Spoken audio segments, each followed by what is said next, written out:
Hello guys, naisipan ko ngang ayusin itong case ng iPad ni hubby dahil natatanggal na nga yung cover nito at susubukan nating i-DIY yan at gagawin nating ulit na parang bago.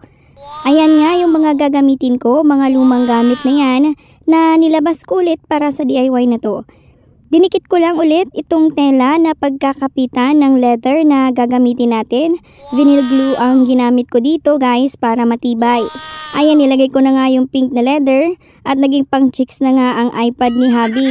Yan na rin kasi ang ginagamit namin para sa screen time ni baby minsan.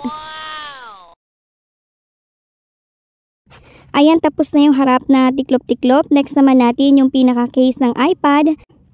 Nakita ko masyado na siyang gas-gas kaya naisipan kong pinturahan na lang para maiba naman.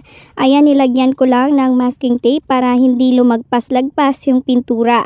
Since pink yung available ko na pang cover, pastel colors na rin ang naisipan kong i-design dito at medyo naging pangkikay na nga ito. Tapos, nilagyan ko lang ng green colors like cactus, tapos words na faith, hope, tsaka love. Ayan, tapos na. Mukha na ulit bago. Kung nakaabot ka hanggang dulo ng video, pa-follow, like, and share naman. At kung maaari ay subscribe naman dyan. Salamat!